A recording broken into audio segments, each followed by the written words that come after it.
Hi, I'm Mark with The Sea Within You, and today is your lucky day if you want to be read to.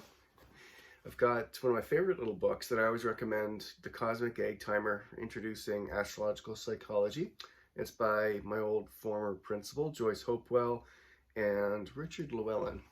This is a fantastic book to getting into both astrology and the gilt-edged system of Huber astrology that I teach and I certainly promote. It's not the only way, but it is a fantastic form of holistic astrology. And the reason I am reading this is because we're at the eve of Pluto ingressing into Aquarius. So Pluto's a big planet, gets talked a lot about. I won't do that here. I'll simply say, as a generational planet, I have hopes for the future as well. And they're largely based on us saving our world and really becoming closer to ourselves and to our neighbors in a way that is both indicative of our higher power and that we can relate to the whole world around us in a much more kinder, sensible manner, and to get to that promised land, right? So with that in mind, you can grab a cup of tea or coffee. I'm going to spend about, I'm not even sure, 7, 8, 10 minutes maybe reading 5 or 6 pages from this book. I'm going to start on page 3. And the title of page 3 is Astrological Psychology and Context. Here we go. Astrology must be reborn and must perform again for our modern world, made chaotic by an unbridled and false individualism and by the sudden opening of psychological dams. The task of practical integration that has always been its own. And that's by Dane Rudhyar, The Astrology of the Personality from 1936. Historical context. Occasionally on a clear night, even in the modern world, you might happen on a dark place, miles from any bright lights. Standing there, are you not awestruck by the wonder of the heavens? Surely there is meaning as well as beauty here. In these days of electric lighting, it is easy to forget just how important the stars and planets were for our ancestors. The heavens were naturally the subject of observation and speculation, and correlations were often noticed between events on Earth and configurations of the heavens. It seems likely that the Sumerians established the basis of modern astrology around 6000 BC. And since then, astrological ideas have gone through periods of popularity and through periods of neglect and denial. A notable flowering came in the ancient Greek era. In about 560 BC, Asclepius established at Kos, I think that's how you say it, the first of many temples based on 3 prime disciplines: astrology, mythology, and interpretation of dreams. Astrology was then a prime tool for understanding the human psyche. In the 2nd century AD, Ptolemy established a synthesis of Hellenistic astronomy that has been influential to this day. After the so-called Dark Ages, the 15th century European Renaissance was fired by the rediscovery of Greek ideas, leading to the religious Reformation and the rise of modern science. Astrologers such as Johannes Kepler and Marsilio Ficino were prime movers in this process, as well as the alchemist Isaac Newton. The rise of science has led to the technological wonders of the modern world.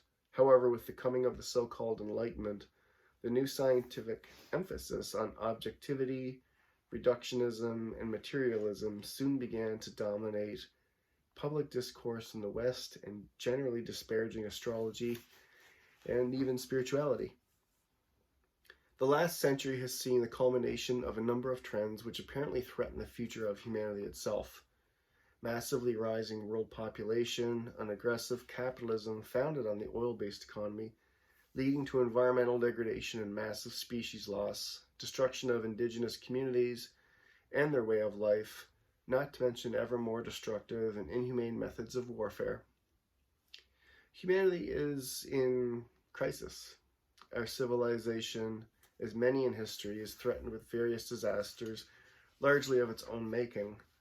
What can be done to address such crisis, and how can astrology often denigrated through the ages, but both religion and science help. Psychology and spirituality. Just as the 20th century began to see the worst fruits of materialism, it also saw the green shoots of a new and sustainable way of looking at things. With the creation of the science of psychology, if you will, in the early 1900s, notably through the work of Sigmund Freud, we began to understand what makes human beings tick. Increased exposure to Eastern religions was also leading to new ideas of spirituality, gaining ground in the West, driven by major figures such as H.P. Blavatsky and Alice Bailey. Roberto Assagioli began to bring these threads together by establishing the psychology of psychosynthesis, which takes into account the transpersonal or spiritual dimensions of experience. Assagioli developed a model of the personality, the egg, that encapsulates its conscious and unconscious aspects and links it with the divine. I'll show you the picture. This is the typical egg model of Assagioli's, and I actually have a separate video in my library if you're interested. In the middle of the egg is the conscious personal self, surrounded by its field of conscious self-awareness, the circle. Other parts of the egg's interior represent various aspects of the unconscious. At the top is the higher self, the link with the divine, spiritual nature. Assagioli saw how the individual generally acts inconsistently, being at different times one of a number of independent subpersonalities that have evolved to cope with life's different circumstances. What is needed is a process of synthesis and development of the will to bring coherence to this scattered personality. With such synthesis, we can effectively approach our spiritual essence. The resurgence of spirituality continues to gain ground in the West. The dominant consumerist materialism inevitably does not, in the end, prove satisfying. Many people want more in their lives, but do not necessarily see value in the declining religions in their churches, notably because some of their disreputable history, for example, the Inquisition. There is a consensus of great minds, well documented by Huston Smith. There is in fact a common golden thread at the heart of all the world's religions, providing a spiritual goal for each individual. To find their path to that goal, some people find the framework of organized religion helpful, and to others it is at best unnecessary or even superficial and hypocritical. It is clear from even a superficial understanding of spiritual values, such as the golden rule of do as you would be done by, that a more spiritual humanity will be a kinder humanity, with each person more in tune with themselves, with their fellows, and with the natural world. It does not seem unreasonable to suggest that only by becoming more spiritual will humanity gain the wisdom to solve the problems of the deteriorating global environment, caused as it is by individual human decisions and their lifestyles. Changing paradigm. As well as increased questioning of materialism, a new paradigm of science is emerging. Driven by the evolution of science itself, notably the insights of quantum theory and relativity, the difference in viewpoint is profound and can be expected to increasingly pervade the general discourse of ideas. We will only consider two aspects of this change, objectivity and reductionism. Quantum phenomena cannot be observed entirely objectively. The result of an experiment does depend on what you were looking for. Is matter composed of elementary particles or of waves of energy? Look for waves and you find waves. Look for particles and that is what you find. So science is having to recognize the subjective and the inevitable role it plays in experiment. The consciousness of the scientist cannot be neglected, and there is an increase in the attempts of scientists and philosophers to understand the nature of consciousness itself, which of course cannot be explained in materialistic terms. Quantum phenomena also show that physically disconnected objects are mysteriously linked together. The universe is more interconnected and holistic than is allowed for in the reductionist model of inanimate, independent parts. There is a corresponding increasing scientific interest in interconnected systems and organic wholes. Many environmental problems come about because people tinker with parts of a system without understanding the whole system. For example, a tiny marine organism, Emiliana huxleyi, is a key to global rainfall, and an organic whole is more than its parts. A hive of bees is more effective than the sum of its individuals. In the 1930s, Dave Rudyard gave us the complementary insight that just as mathematics is the symbolic language for understanding objective science, so astrology is the symbolic language for understanding organic wholes. Each whole is born, lives a life cycle and dies, and the astrological configuration of the universe at birth gives us information shaping that life cycle. Rudyard used this insight in promoting a psychological approach to astrology. Like it or love it or hate it. The Hubers and astrological psychology. Bruno and Louisa Huber refined this marriage of astrology with psychology into a practical and effective methodology.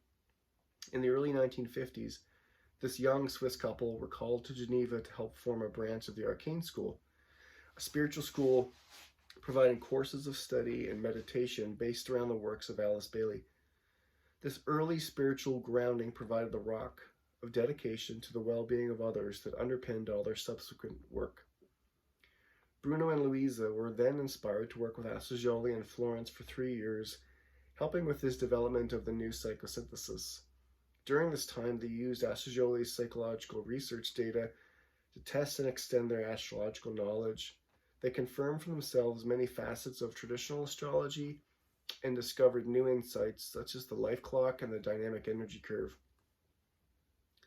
Determined to put this knowledge to use for the benefit of humanity, the Hubers devoted their lives to developing this blend of astrology and psychology, consulting, researching, and teaching at their Astrological Psychology Institute in Zurich. They took what they found to be the best of traditional astrology and linked it with Assagioli's psychosynthesis. Their method involves the innovative use of color to highlight patterns and meaning in the birth chart, and the use of 3 separate charts to address different aspects of the person's life. The Huber method is now a thriving tradition which has been taught to tens of thousands of students through APA-related schools, teaching in German, English, and Spanish.